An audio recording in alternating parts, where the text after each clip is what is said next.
자, 행정법 총론 개관 2강을 시작을 하겠습니다.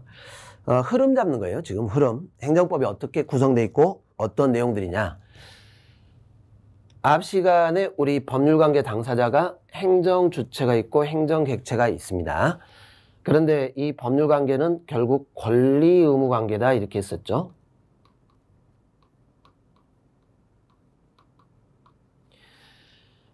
그러면 이 권리의무가 말 그대로 이렇게 발생을 할 수도 있고, 내가 권리가 생겼다, 의무가 발생했다, 발생된 권리 의무가 변경이 될 수도 있고, 또는 권리 의무가 소멸될 수도 있을 거예요. 자, 이걸 이제 우리가 법적 효과라고 하는데, 이렇게 되는 데는 원인들이 있을 거예요. 원인. 어떤 원인 때문에 이렇게 됐다, 이렇게. 자, 예를 들어 지금 제가 세금을 낼 의무가 없는데 어느 날 고지서가 날라왔어요. 납세 고지서. 뭐 몇만 원을, 몇백만 원을 내시오, 이렇게. 그게 원인이에요. 고지서를 받으면 일종의 행정청이 저에게 뭐 한 겁니까? 세금 내라고 의무를 부과한 겁니다. 그러면 나에게는 이제 뭐가 생겼어요? 세금을 내야 될 의무가 생겨요. 이런 겁니다. 그러니까 국민들에게 행정청이 의무를 부과했다. 그게 원인. 그럼 상대방은 의무가 생겼다. 저 반대로 국민들한테 뭐 영업 허가를 해줬다. 그러면 허가로 인해서 나는 영업할 수 있게끔 됐다. 막 이런 효과가 생기는 것이죠. 이런 효과, 이 원인들을 보는 거예요. 원인. 자, 이 원인되는 작용이 크게 세 가지가 있습니다. 행정청이 법을 만들 때도 있어요. 행정청이. 우리가 이제 법이라는 건 국회가 법률로 만드는 것이죠. 여기서부터 출발하는 거예요. 국민들에게 뭐를 하려면 국회가 만든 법률부터 출발을 해야 되는데, 모든 걸 법률로 다 만들 수는 없어요. 그래서 대통령령으로 위임한다, 총리령, 부령으로 위임한다, 이렇게 해가지고 행정을 담당하는 행정기관들이 입법을 해서 거기에 따라 집행을 할 수도 있습니다. 그래서 먼저 이 원인은 행정부가 만드는 입법이라는 것이 있습니다. 이걸 먼저 보는 겁니다. 그런데 이 입법도 크게 두 가지가 있어요. 자, 여기서 항상 여러분들이 어떤 생각을 가지시냐면 국민에게 이게 제일 중요해요. 국민에게 효과가 있냐 없냐. 국민에게 효과가 없고 그냥 행정부 조직 내부에만 문제다, 그러면 별 관심이 없어요. 굳이 법으로 규율할 필요가 없는 거예요. 자체적으로 해결하면 되는 거니까. 국민에게 뭐를 하니까. 그렇다면 이때는 법으로 규율을 해야 된다. 이 시각이 굉장히 중요합니다. 우리 당사자 쪽에서 국민에게 뭐가 문제가 될 때 항상 법이라는 게 적용되고 법을 지켜라, 법을 위반하지 마라, 이렇게 가는 거지, 국민과 관련 없으면 그게 큰 관심이 없는 것이죠. 자, 이 행정입법, 행정부가 만드는 입법인데 크게 두 가지가 있습니다. 행정기관이 입법을 할 때 이 법이 국민을 규율하고 국민에게 적용되는 그런 법도 있을 것이고, 아니면 국민하고는 관련 없이 입법을 하긴 했는데 행정부 조직 내부에서 필요하니까 여기만 적용되는 그런 입법을 할 때도 있어요. 그래서 이런 입법 같은 경우에는 국민에게는 적용이 안 된다라는 것이죠. 자, 그래서 만약 국민에게 적용되는 입법이다 그러면 항상 무슨 말을 쓰냐면 법규라는 말을 씁니다. 법규. 국민에게 적용되는 국회가 만든 법률은 법규예요. 법규. 국민의 권리 의무를 규율하는 법규. 법률은 법규. 그런데 행정부가 만든 입법 중에서도 국민에게 적용돼서 국민의 권리 의무와 관련된 입법이다 그러면 이때도 법규라는 말을 쓰는 겁니다. 그런데 여기는 행정기관이 입법을 한 거죠. 그래서 법규 명령 이렇게 합니다. 법률은 국회가 만든 것이고 행정기관이 만든 것이 법규 명령. 자, 이런 것들이 다 법규 명령 형식들입니다. 뭐 대통령이 대통령령을 발령을 했다.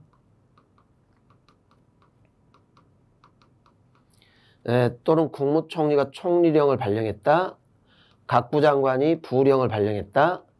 이런 형식들이 이게 법규명령의 형식들입니다. 행정입법으로서 법규명령 형식. 그래서 이 행정입법 중에 법규명령 편에서는 이 편에서는 이걸 정리를 쭉 할 거예요. 이런 형식들이 법규명령인데 그렇다면 법규명령은 어떤 성립 요건을 갖춰야지 효력이 생기는 것이냐? 법규명령의 한계는 무엇이냐? 한계를 위반한 경우에는 효력이 어떻게 되냐? 그러면 이거 누가 위법인가 위헌인가를 판단할 것이냐? 규범 통제 어떻게 할 것이냐? 이런 내용들을 법규명령에서 정리를 하게 되는 겁니다. 정리를. 출발은 행정부가 법규명령을 만들 때 국민과 관련될 때는 당연히 법률로부터 출발을 해야 되기 때문에 법률이 입법을 하라고 권한을 위임을 해줘야 돼요. 이게 기본적 시각입니다.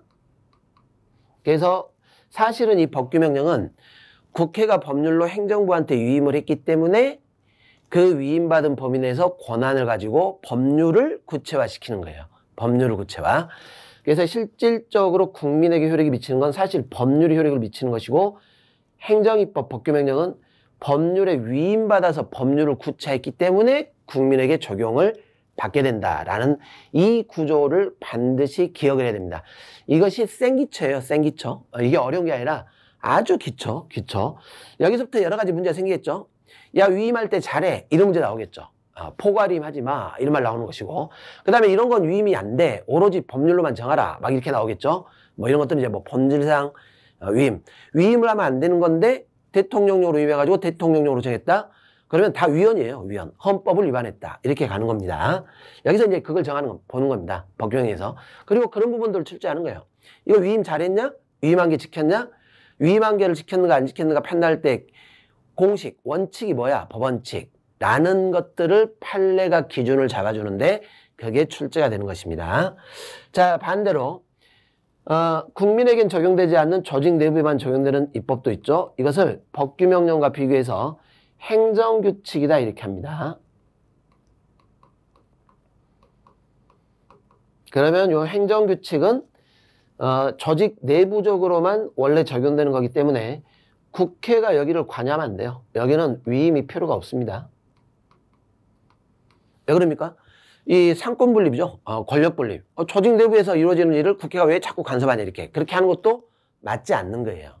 원칙입니다. 그래서 조직 내부 행정규칙은 자체적으로 전응하면 되는 거기 때문에 굳이 국회가 법률로 위임할 필요가 없습니다.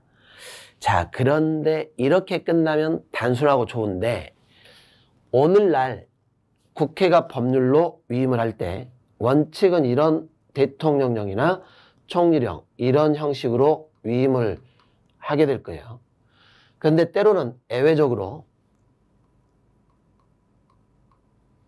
이런 행정규칙의 형식으로 국민과 관련된 사안들을 국회가 법률로 위임을 할 때도 있어요. 이것도 가능하다라는 거예요. 안 되는 건 아니다 이렇게. 그래서 여기서부터 이제 여러 가지 복잡한 문제들이 하나씩 생기는 겁니다. 형식은 행정규칙인데 상위법의 위임을 받아가지고 상위법의 내용을 구체화시키고 있네. 그러면 이건 법규명령이 되는 것이다 이렇게. 그리고 형식은 행정규칙이라도 이거는 국민에게 적용되는 법규명령이니까 법규명령의 논리로 풀어가겠다 이렇게. 그래서 여러분들 시험에서 이것이 판례상 법규명령이냐 행정규칙이냐 판례가 뭘로 봤냐 이걸 구별하라 라는 문제가 굉장히 많이 출제가 되는 것입니다. 왜? 이걸 알고 있냐 모르고 있냐를 물어보기 위해서 이런 걸 정리를 해 주셔야 되겠죠. 자, 이것이 행정입법 쪽에서 다루는 문제가 되겠습니다. 그리고 이 행정입법이 끝나면 이제 구체적으로 집행하는 행정작용인데 이 행정 중에 행정행위라는 게 있습니다. 행정행위. 이렇게 해서 일단 이 시간에는 이 행정행위는 이제 입법은 아니죠. 이 만들어진 입법을 이게 구체적으로 집행하는 거예요. 근데 집행을 하되 이 행정행위는 공권력을 발동해서 집행할 때만 행정행위다 이렇게 합니다. 그러니까 공권력이에요. 공권력. 세금 부과 명령하는 것이죠. 허가 취소 명령하는 것이죠. 영업정지 명령하는 것이죠. 그렇죠? 공권력. 사실 이것도 공권력이에요. 허가, 인가, 뭐 이런 것들, 뭐 특허 다 공권력입니다. 행정청이 일방적으로 자기 권한 범위 내에서 일방적으로 결정하고 행사하는 거, 이런 공권력에 의한 행정작용을 행정행위다 이렇게 해요. 그러면 여러분들 요 행정행위는 공권력을 꼭 상징을 시키자 그러셨는데 이런 시각을 가져야 됩니다. 자, 행정청은 국민들을 상대로 수없이 다양하고 수많은 형태의 행정작용을 하는 겁니다. 수많은 행정작용을 수행을 한다. 이 수많은 행정작용 중에서 이렇게 하는 겁니다. 중에서 행정행위라는 것이 있고,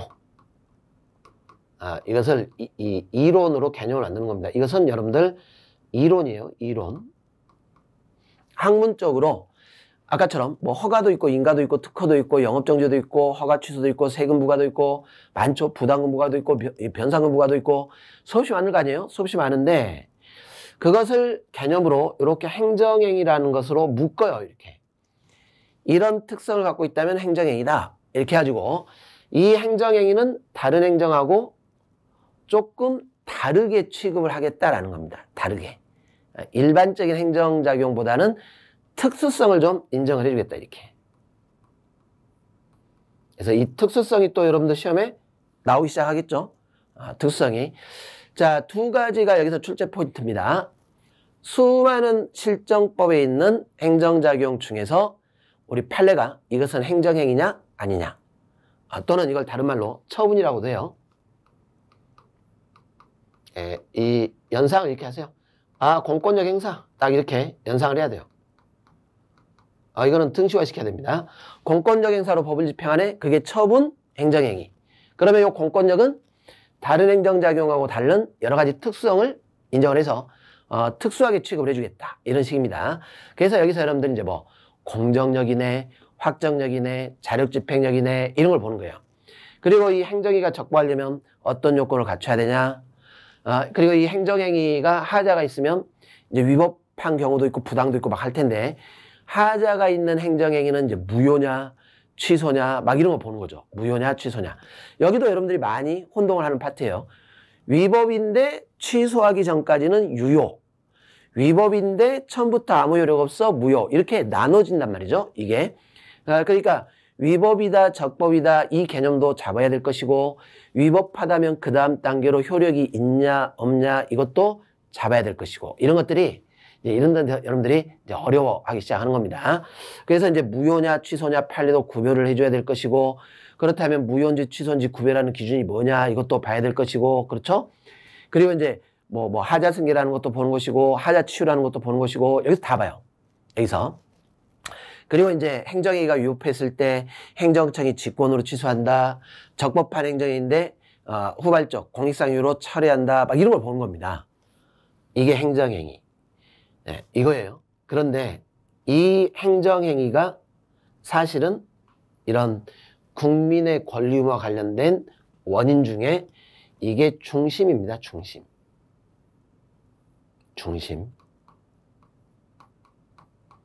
그래서 행정법의 가장 중심되는 행정작용은 행정행위고, 이 행정행위 편, 아까 제가 쭉 설명했던 뭐 행정행위냐 아니냐부터 적법 요건이 뭐 있냐 없냐, 하자가 있으면 뭐냐 막 이런 거, 뭐 공정력이 있냐 없냐 막 이런 것들, 이쪽에서 여러분들이 약 출제 범위가 5문제에서 6문제 이상씩 출제가 돼요. 그리고 여기서는 5문제, 6문제가 중요한 게 아니라 여기서 출제 이 부분이 나중에 다 연결돼요. 다 전부 다 뒤에 소송하고도 연결되고 다 연결되기 때문에 여기가 굉장히 중요한 파트입니다. 굉장히 중요한 파트. 그래서 대략 여기까지 갈 때쯤 되면 행정법의 이제 절반 정도가 가는 거예요. 절반 정도가 굉장히 중요하다. 여기는 핵심적 파트다라는 걸 잘 기억을 해 놓으시기 바라겠습니다. 또 하나, 요 행정의 편이 끝나면 수많은 행정작용이 있다 그랬죠. 행정행위 외에 여러 가지 또 그 밖에 행정작용들을 보게 됩니다. 그래서 이 그 밖에 행정작용에서 막 이런 거 이제 정리를 합니다. 뭐 확약이라는 것도 있고, 행정계획이라는 것도 있고,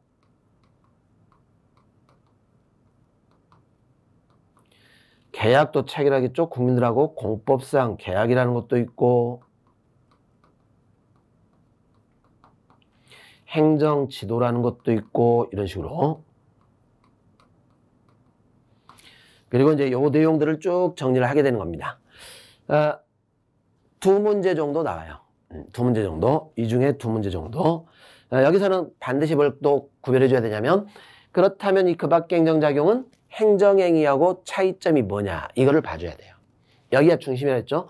이 중심되는 행정행위와 여기의 차이점은 무엇이냐, 이렇게 개념 잡고 이렇게 가는 겁니다. 자, 요 작용이 이제 끝나게 되면 행정절차법에서 이 행정절차에 적용되는 법을 보게 됩니다. 여기서는 또 한 문제가 출제가 됩니다. 자, 이 행정절차법에서 여러분들 이제 이런 걸 보는 겁니다.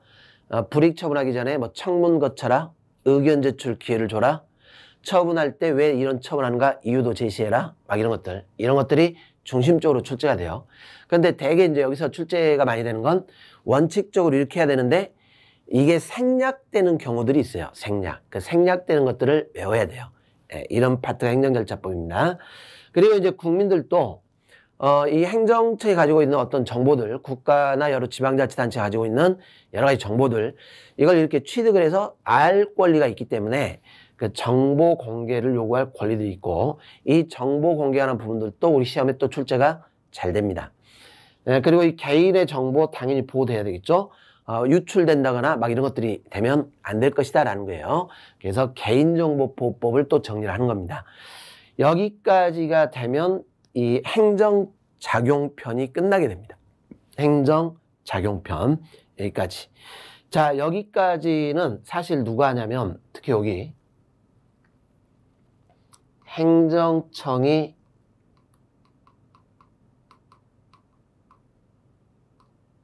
국민에게 이렇게 하는 거죠. 국민에게. 그래서 행정청이 하는, 국민에게 하는 공법행위들입니다. 이 내용들이 행정기법도 행정청이, 행정행위, 인허가도 행정청이, 의무를 부과하는 것도 행정청이, 그렇잖아요. 확약도 행정청이, 행정계획도 행정청이 수립한다. 이렇게 하는 겁니다. 다음에 이제 계약은 국민과 합의, 이렇게 하는 거죠. 공권력이 아니죠. 합의가 돼야 된다. 이렇게 좀 달라지는 것이에요. 행정지도도 행정청이 또는 행정기관이 이렇게. 자, 다만 그러니까 이제 국민은 어떻게 했어요? 객체라는 말을 썼던 거예요. 객체. 행정을 받는 위치다. 객체. 물론 권리 의무의 주체로서 당사자는 되겠지만 기본적으로 객체지이다. 이렇게. 이런 내용입니다. 단 최근에 이제 우리 국민들도 이제 행정청한테 그냥 받기만 하는 게 아니라 뭘 해라 이렇게 요구를 하는 경우도 있을 것이고, 사인이죠, 사인. 이 국민들도 행정주체나 행정청을 상대로 공법행위를 하더라는 거예요. 행정청만 하는 게 아니라 그것이 사인의 공법행위다라고 합니다. 이런 것들이 다 사인의 공법행위죠. 뭐 인허가를 신청을 했다. 사인이 신청을 하잖아요. 신청은 사인이 했다. 이런 거. 그러면 이제 신청을 했으면 행정청은 어떻게 처리해야 되냐, 막 이런 내용들. 사실 이런 내용들이 다 행정절차법에 다 규정이 돼 있어요. 여기에. 자, 그리고 뭘 신고하라고 해서 신고를 했다, 막 이런 내용들. 신고가 잘 나오죠, 시험에서. 신고를 했으면 끝이냐, 아니면 행정청이 따로 수리를 해줘야 되냐, 막 이런 내용들. 이 내용들이 사인의 공법행위 해가지고 요 행정청의 행정작용 들어가기 전에 사실은 먼저 사인의 공법행위를 또 한번 정리를 하고 가요. 사인의 공법행위는 출제가 되는 경우도 있고 안 되는 경우가 있는데 출제될 확률이 약 한 60에서 70%다, 이 정도 보시면 돼요. 한 문제 출제가 됩니다. 한 문제. 자, 이렇게 원인들을 분석을 하는 겁니다. 원인. 우리가 지금 원인 본다 그랬죠. 이러한 원인 때문에 국민의 권리 의무가 발생될 수도 있고 변경될 수도 있고 소멸될 수도 있더라, 이렇게. 자, 이 원인이 끝나게 되면 여러분들이 국민들도 그럴 거예요. 국민들도 당연히 법을 지켜야 될 것이고 지켜야 될 의무들이 있죠. 의무. 만약에 이 의무를 위반을 했다면 당연히 의무 이행을 행정청이 강제를 하는 겁니다. 예를 들어 불법 건물인데 철거를 하겠더니 철거를 안 하네? 그러면 행정청이 강제로 철거하는 거죠. 세금을 내라겠더니 세금을 안 내네? 그러면 행정청이 강제로 추징하는 거예요. 징수한다. 이런 부분들을 의무이행 강제수단이라고 하는 겁니다. 이 의무이행 강제수단에서 여러분들이 여기는 이제 시험에 한 문제 내지 두 문제 나오는데 여기는 크게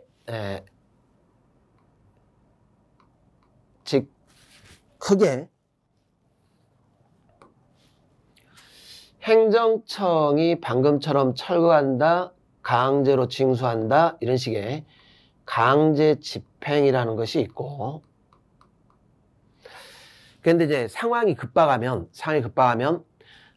즉시 강제 이렇게 해서 의무를 부과하지 않고 바로 강제 집행을 해버릴 때도 있어요. 그리고 이런 것들을 하기 위한 조사 작업들도 있죠. 자, 이런 방식이 하나 있을 것이고 의무를 위반했으니까 제재를 받으시오, 처벌을 받으시오 이렇게 해가지고 벌칙을 부과할 때도 있습니다. 이걸 행정벌이라고 합니다. 그리고 강제 집행도 크게 네 가지 종류가 있습니다. 대집행이라는 것도 있고 이 시간에는 이런 게 있다 정도만 보세요. 직접 강제라는 것도 있고 이행 강제금이라는 것도 있고 강제 징수라는 것도 있고 행정벌도 크게 두 가지가 있습니다. 형법상의 형벌을 부과하는 행정형벌도 있고 여러분들이 많이 일상에서 들었던 벌금 같은 것들이 대표적인 행정형벌입니다. 그리고 이 과태료와 같은 질서벌도 있고 자, 이런 것들이 의무이행을 확보한 수단이에요. 이거 외에도 많죠. 이 외에도 뭐 과징금이라는 것도 있고 이 공급거부도 있고 명당공표도 있고 등등등등등 많습니다. 그죠? 자, 이 내용들을 우리가 의무이행 강제수단에서 보는데 여기서 약 두 문제 정도가 출제됩니다. 두 문제. 가장 많이 출제되는 게 요 대집행이나 이행강제금. 22년도 올해 국가직에서는 이게 나왔어요. 즉시강제. 여기도 출제가 됐어요. 이 즉시강제는 상세하게 되진 않고 이건 즉시강제냐 아니냐. 이 강제집행과 즉시강제를 구별하는 문제들이 굉장히 많이 또 가끔 출제가 됩니다. 이런 식으로 출제하는 유형들이 딱 정해져 있습니다. 자, 이 내용이 의무이행 강제수단에서 볼 내용들입니다. 자, 또 하나. 요 의무이행 강제수단이 정리가 끝나면 국민들이 이제 의무 위반했을 때 이렇게 하는 것이고 국민들도 자기들이 갖고 있는 권리가 침해가 되면 이런 작용들 때문에 권리가 침해가 되는 것이죠. 그러면 이 권리를 구제를 해줘야 되겠죠. 권리구제. 이로 인해서 침해가 됐다. 위법이다. 그러면 권리구제. 이 권리구제가 두 가지 형태가 있습니다. 이것 때문에 발생된 나의 피해를, 손해를 금전 등으로 보존을 해달라. 뭐 이런 식의 뭐 금전으로 예를 들어 손해가 생겼으니까 손해배상을 해라. 이런 식으로 금전으로 피해를 보전을 해주는 경우가 있고 아니면 이런 작용들 자체, 요 자체를 소송을 제기해서 위법이다 적법이다 그러니 법원이 취소하라 이렇게 들어갈 수도 있어요. 이런 경우입니다. 이렇게 크게 두 가지가 있어요. 손해를 전부하는 방식이 있고 행정쟁송 이렇게 해서 요 자체의 위법성을 판단받아서 권리를 구제받겠다 이런 방식이 있고 그죠? 자, 궁극적으로는 다 누가 최후의 구제를 해주냐면 사법부입니다. 그래서 사법부는 국민의 권리 구제를 위한 최후 수단이에요. 법원이죠. 그러니까 소송 제기도 법원한테 하는 것이고, 그죠? 손해전보도 행정부가 안 해주면 또는 국가가 손해전보를 해주지 않으면 결국 법원에 가서 소송으로 구제를 받게 되는 거예요. 이런 구제들입니다. 이런 방식들입니다. 자, 이 부분에서도 손해전보의 두 문제 정도, 그 다음에 행정쟁송에서 두 문제 정도 이렇게 출제가 됩니다. 이게 출제되는데 여기서 이 손해전보는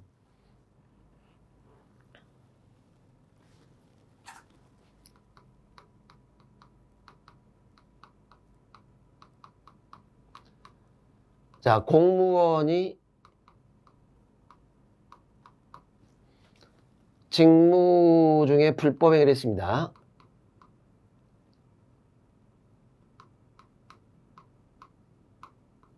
그래서 이것 때문에 피해가 생겼다.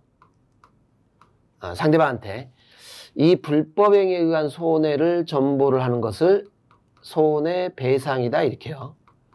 그래서 이 부분은 우리가 국가배상법을 정리를 하게 됩니다.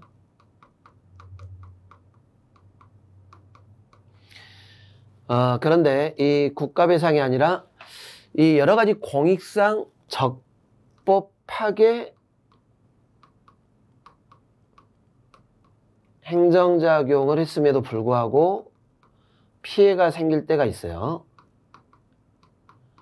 이걸 구제하는 걸 손실보상이다 이렇게요. 그래서 이 손실보상과 손해배상은 완전히 출발이 다르다는 것이죠. 여기는 불법행위에 대한 피해를 보전해주겠다. 여기는 적법이지만 나름 국민도 피해를 봤으니까 이걸 보전해준대. 이걸 손실이라 그래요. 손실보상. 여기도 한 문제씩 출제가 됩니다. 이 부분을 또 분석할 겁니다. 자, 그리고 행정쟁송은 크게 두 가지가 있습니다. 행정심판이라는 것이 있고 행정소송이 있고 이런 식이죠. 그리고 이제 행정소송도 종류가 또 네 가지예요. 이런데 굉장히 범위가 많아요. 많은데 아주 집중적으로 출제되는 경우들이 있어요. 소송 요건은 갖췄냐? 항고소송 대상되냐? 안 되냐? 그 다음에 이 소송은 항고소송 가야 돼? 당사소송 가야 돼? 막 이런 것들. 판결이 나오면 효력이 어떻게 돼? 이렇게. 그리고 이제 심판 같은 경우에는 행정소송하고 차이점이 어떻게 되냐? 뭐 이런 내용들. 이런 것들이 굉장히 많이 출제가 됩니다. 자, 여기까지가 우리 행정법의 전반적인 전체적 내용입니다. 그래서 앞에 1강에서 봤던 서론 쪽과 그리고 이 법률관계의 원인부터 의무이행 강제, 권리구제수단, 그 중간에 뭐 행정절차 이런 식으로 이제 구성이 되는데 이게 하나의 이렇게 흐름들이에요. 기초를 앞에 1강에서 봤던 서론에서 잘 잡으셔야 여기서 여러 가지를 풀어가실 수가 있어요. 자, 결론. 개관을 해드렸지만 꽤나 양이 많아요. 꽤나 양이 많습니다. 꽤나 양이 많지만 출제가 되는 건 기본적인 걸 출제를 해요. 그래서 반드시 여러분들이 공부를 하실 때 자꾸 지엽적이고 어려운 문제 중심으로만 공부를 하지 마시고 계속 강조드리지만 기본을 잘 잡으시기 바라겠습니다. 자, 구체적인 내용들은 우리가 이제 본격적으로 저하고 여러분들이 행정법을 하나하나 이렇게 진도를 맞춰가면서 차분차분 제가 설명을 해드리겠습니다. 이해를 시켜드리는 것을 중심으로 해서 기본 잡고 커리큘럼대로 나가면서 여러분들의 실력을 업그레이드를 해드리겠습니다. 자신 있게 말씀드릴 수 있는 건 저와 함께 이 전과정을 거치게 되면 최소한 90 이상은 확보를 할 수 있어요. 그 이하로 떨어지시면 안 돼요. 저 했는데 90 이상 맞고 그리고 조금 더 했다면 기본적으로 우리가 95 정도는 맞아줘야죠. 95. 시간은 한정돼 있고 95를 맞도록 해드리겠습니다. 자, 정식 우리 정규 커리큘럼 수업 때 뵙도록 하겠습니다. 감사합니다.